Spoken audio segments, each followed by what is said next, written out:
Hello दोस्तों, स्वागत है आपके अपने चैनल एग्जाम मंत्रा में, जहां पढ़ाई होती है आसान तरीके से। आज का टॉपिक है न्यूटन के गति के नियम। आरआरबी ग्रुप डी के प्रीवियस ईयर के प्रश्न है जो यूथ कंपटीशन टाइम्स कृत बुक से। तो चलिए शुरू करते हैं। 15 क्वेश्चन नंबर। निम्नलिखित में से कौन सा उदाहरण न्यूटन की गति के पहले नियम को दर्शाता है? तो जैसा कि आप यहाँ पे ऑप्शन देख रहे हैं, सभी ऑप्शन में सी जो है न्यूटन की गति के प्रथम नियम को दर्शाता है।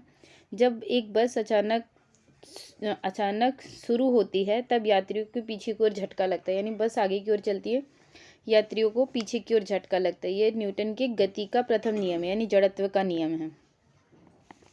नेक्स्ट क्वेश्चन है, यदि हम एक पेड़ की शाखा तेजी से हिलाएं तो कुछ पत्तियां पेड़ से अलग हो जाती हैं।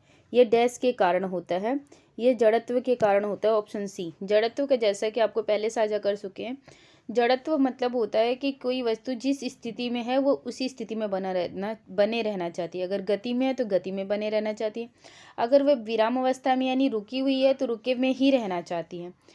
तो पेड़ की शाखा तेजी से अगर हिलाते हैं तो उस पर बल लगता है, बाह्य बल लगता है, जिसके कारण पत्तियां नीचे गिर जाती है। तो ये जड़त्व के कारण होता है।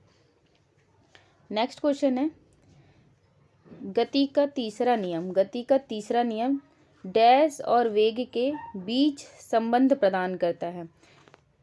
वेग और स्थिति के बीच संबंध प्रदान करता है गति का तीसरा नियम। जैसा कि आप सभी जानते होंगे, न्यूटन के गति का तीसरा नियम क्रिया और प्रतिक्रिया पर डिपेंड करता है।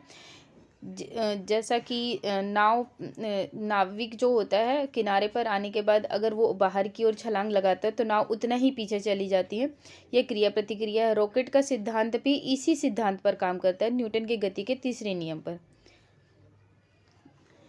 और इसका फॉर्मूला ध्यान रहे, v² - u² 2as बराबर में 2as।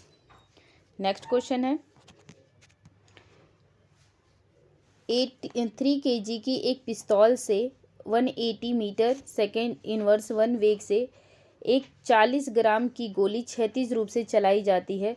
पिस्तौल का प्रतिघात वेग कितना होगा? तो इसके लिए फॉर्मूले में हम पुटअप करेंगे। चलिए देखते हैं फॉर्मूला इसका।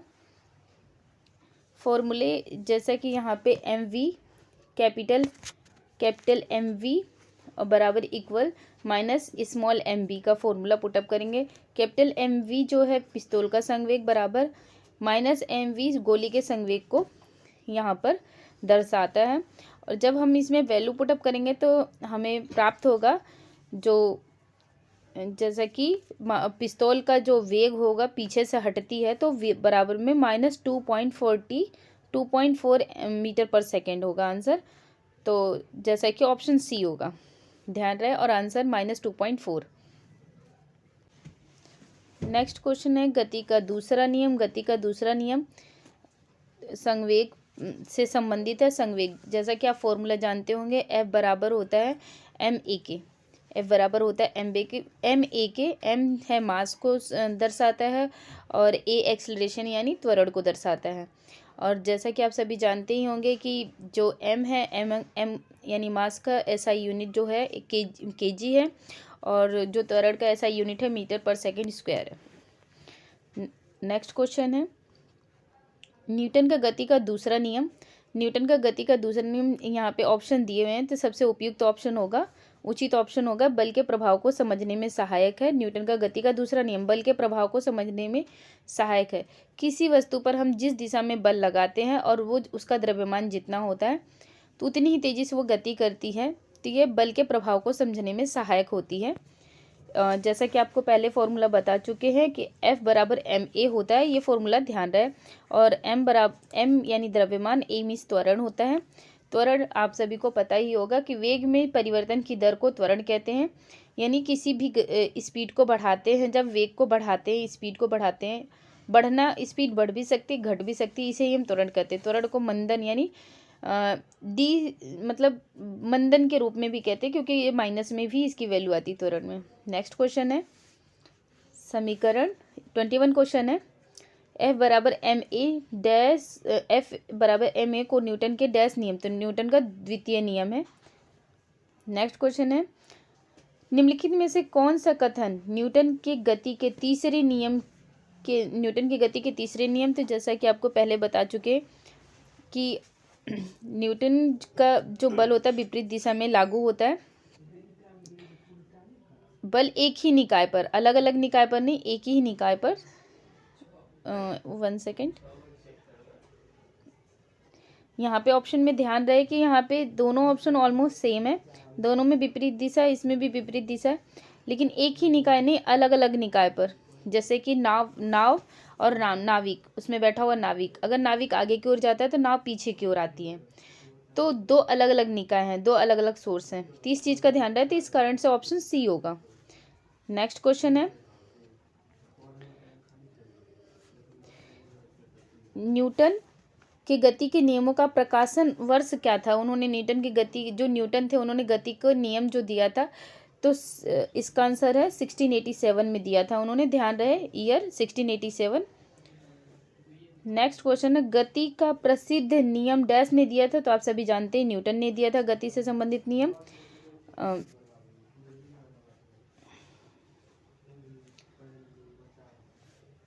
थोड़ा सा यहाँ पे इस क्वेश्चन को, प्रश्न को, इस कॉन्सेप्ट को एक्सप्लेन कर देते हैं। जैसे कि प्रथम नियम जड़त्व का नियम, द्वितीय नियम बल द्रव्यमान त्वरण संबंधी नियम है, और थर्ड नियम जो है क्रिया प्रतिक्रिया नियम संबंधित है। 25 क्वेश्चन है, एक निकाय के संवेग में परिवर्तन की दर, संवेग यानी वेग, वेलोसिटी, वेग में परिवर्तन की दर डैश के समानुपाती होती है, तो लागू बल के समानुपाती होती है। जितना भी तेजी से बल लगाया जाता है तो उसे के इक्वल होती है, तो ऑप्शन बी होगा आंसर। नेक्स्ट क्वेश्चन है, न्यूटन गति का द्वितीय नियम दर्शाता है, जैसा कि यहाँ पे 4 ऑप्शन दिए हुए हैं, तो गति का नियम दर्शाता है कि किसी वस्तु की गति के परिवर्तन की दर, गति में परिवर्तन की दर शुद्ध बल की दिशा में वस्तु पर लागू शुद्ध बल के अनुपातिक होता है। ये ध्यान रहे, ये जैसा कि यहाँ पे गति के परिवर्तन की दर शुद्ध बल की दिशा में वस्तु पर लागू शुद्ध बल के अनुपातिक होता है, ऑप्शन डी है। नेक्स्ट क्वेश्चन है, निम्नलिखित में से कौन सा कथन गलत है। जब एक बस अचानक रुकती है तो बस में बैठे यात्री पीछे की ओर झटका लगता है। अचानक रुकती तो पीछे की ओर, जब बस चल रही होती, गतिमान होती है आगे की ओर, तो यात्री पीछे की ओर जाते हैं, और जब बस अचानक रुकती है तो यात्री आगे की ओर झुकते हैं। यहाँ पे पीछे की ओर झटका लगता है, ये गलत दे रखा है, तो गलत हमसे ऑप्शन पूछ रहा है, तो ऑप्शन ए होगा आंसर। नेक्स्ट क्वेश्चन है 28, 1 kg multiply 1 metre second inverse 2 को डैश कहा जाता है, तो 1 न्यूटन कहा जाता है। 1 न्यूटन यानी, यहाँ पे आप देख सकते हैं 1 न्यूटन यानी फोर्स, यानी बल, बल को ही न्यूटन कहा जाता है। और यहाँ पे समझा रखा है जैसे बल 1 न्यूटन बोल सकते हैं, और केजी का, जैसा कि द्रव्यमान का एसआई यूनिट हम आपको पहले बता रखे हैं केजी होता है, तो 1 kg लिख दिया है। त्वरण का एसआई यूनिट जो होता है मीटर पर सेकेंड स्क्वायर होता है, तो यहाँ पे मीटर सेकेंड इनवर्स 2 भी लगा सकते हैं। इस चीज़ को हम मीटर पर सेकेंड स्क्वायर भी ऐसे भी लिख सकते हैं, मीटर पर सेकेंड, और मीटर सेकेंड इनवर्स 2 भी लिख सकते हैं, तो कंफ्यूज नहीं होना है। नेक्स्ट क्वेश्चन है, तेज गति से आने वाली क्रिकेट गेंद को पकड़ते समय क्षेत्र रक्षक अपनी बाहों को पीछे की ओर करता है, क्योंकि वह लंबे समय तक कम बल का अनुभव करता है। पीछे क्यों हाथ को करता है, यह लंबे समय तक, यह गति का द्वितीय नियम बताता है, क्योंकि बॉल तेजी से आ रही है और उससे उसको चोट लगने का भी डर है, इसलिए वो हाथ को थोड़ा पीछे करता है। इससे उस पर बल का अनुभव कम होगा, यानी उस पर गेंद का जो दबाव या बल होगा जिससे चोट लग सकती है तेजी से, तो उस पर कम होगा। इस कारण से जो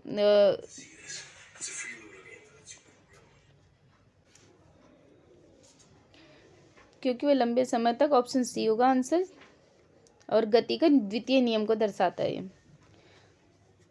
30 क्वेश्चन नंबर है, एक राइफल से गोली चलाई जाती है। यदि राइफल बिना किसी रोक के पीछे की ओर आती है, उस पर कोई रुकावट नहीं, तो राइफल की गतिज ऊर्जा क्या होगी। गोली की गतिज ऊर्जा से कम होगी राइफल की गतिज ऊर्जा।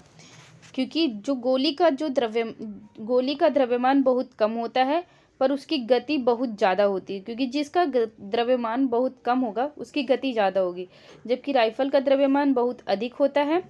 राइफल भारी होती है पर उसकी गति बहुत कम होती है, इसलिए गोली की गतिज ऊर्जा कम है। गोली की गतिज ऊर्जा कम है, ऑप्शन सी होगा। यह न्यूटन के तृतीय नियम को दर्शाता है। नेक्स्ट क्वेश्चन है, द्रव्यमान और त्वरण के गुणनफल को, जैसा कि आप सभी जानते हैं, बल कहा जाता है या 1 न्यूटन कह सकते हैं आप सभी।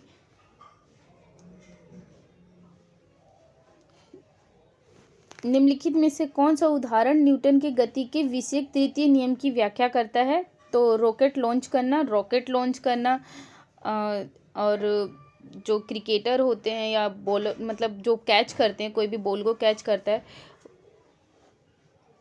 तृतीय नियम, सॉरी एक्चुअली क्वेश्चन में थोड़ा सा मिस्टेक है, तृतीय नियम की व्याख्या करता है तो रॉकेट का लॉन्च करना तृतीय नियम की व्याख्या करता है। जैसे नाविक क्रिया प्रतिक्रिया होती है तो नाविक का बाहर की ओर छलांग लगाना और नाव का पीछे जाना, ये सब इसमें आएंगे। नेक्स्ट क्वेश्चन है, रॉकेट लॉन्चिंग कौन से नियम से संबंधित है? तो जैसा कि आपको साझा कर चुके हैं, न्यूटन का गति का तृतीय नियम रॉकेट लॉन्चिंग होता है। जैसा कि आप सभी जानते होंगे, रॉकेट लॉन्चिंग में जब रॉकेट का ईंधन जलता है तो गैस बहुत तेजी से गर्म गैस पीछे की ओर निकलती है।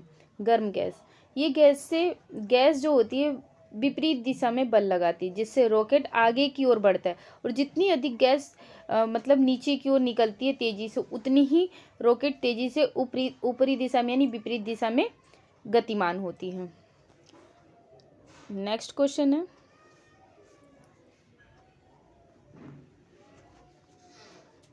न्यूटन का गति का तीसरा नियम। तो जब कोई व्यक्ति नाव से नदी के किनारे कूदता है तो वह नाव पीछे की ओर जाती है, तो तीसरे नियम में आता है।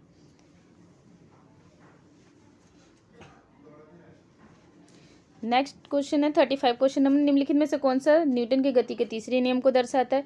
तो रॉकेट लॉन्च करना न्यूटन की गति के तीसरे नियम को दर्शाता है। किसी भी क्षण किसी रॉकेट का त्वरण निर्वासित गैसों के वेग की घात nth के समानुपाती होता है। यहाँ n का मान 1 होगा। n का मान 1 होगा। जैसा कि आप सभी जानते हैं, रॉकेट की गति इन्वर्स होती है गैस की चाल की। मतलब गैस की चाल यानी गैस की जो चाल होती है, जैसे नीचे की ओर जाती है गैस, नीचे की ओर जाती है ईंधन जब जलता है गर्म गैस, और रॉकेट ऊपर की ओर जाती है, तो इसकी उल्टा होता है, विपरीत दिशा होता है। और यहाँ पे n की वैल्यू 1 होगी। 37 क्वेश्चन नंबर, 70 kg का आदमी 50 न्यूटन बल से एक 50 kg के आदमी को धक्का देता है। 50 kg वाले आदमी ने दूसरे व्यक्ति को कितने बल से धकेला है? तो 50 न्यूटन के बल से धकेलेगा। इसमें क्रिया प्रतिक्रिया का नियम, न्यूटन के तृतीय नियम क्रिया प्रतिक्रिया के नियम के अनुसार इसमें 50 न्यूटन का बल से धकेलेगा, ध्यान रहे। न्यूटन के नियम कणों के लिए अच्छे सिद्धांत नहीं होते हैं। प्रकाश के वेग के साथ तुलनीय वेग में गति करने पर, प्रकाश के वेग के साथ तुलनीय वेग में गति करने पर आकर्षण के गुरुत्वाकर्षण बल के अभाव में रॉकेट पर प्रणोद डैश होता है। रॉकेट पर प्रणोद ऑप्शन स्थिर होता है। रॉकेट पर प्रणोद स्थिर होता है। आकर्षण के गुरुत्वाकर्षण बल के अभाव में रॉकेट पर प्रणोद डैश होता है। डैश होता है यानी स्थिर होता है, ऑप्शन डी है। स्थिर या गतिज अवस्था में परिवर्तन का प्रतिरोध करने पर एक वस्तु की प्रवृत्ति को जड़त्व कहा जाता है, ऑप्शन सी। जब एक कार घुमावदार सड़क पर मुड़ती है तो उसमें बैठे यात्री स्वयं केंद्र के विपरीत दिशा में एक बल महसूस करते हैं। यह बल जड़त्व का होता है। जब एक गिलास पर रखे गिलास पर रखे कार्ड को उंगली से धक्का दिया जाता है तो उस पर रखा सिक्का गिलास में गिर जाता है। यह कथन किस नियम को व्याख्यायित करता है? तो जड़त्व के नियम को, इनर्शिया के नियम को व्याख्यायित करता है। ध्यान रहे एग्जाम्पल, और इसका आंसर होगा जड़त्व का नियम। 43 क्वेश्चन नंबर, निम्नलिखित में से किसके मध्य जड़त्व का मान अधिकतम होता है? रेलगाड़ी और हवाई जहाज के मध्य जड़त्व का मान अधिकतम होता है, रेलगाड़ी में और हवाई जहाज में, ऑप्शन डी। तो अगर आपको लगे कि इस वीडियो ने आपकी थोड़ी सी भी मदद की है तो वीडियो को लाइक करें और चैनल को ज़रूर सब्सक्राइब करें। आपका सपोर्ट ही हमारी प्रेरणा है। धन्यवाद।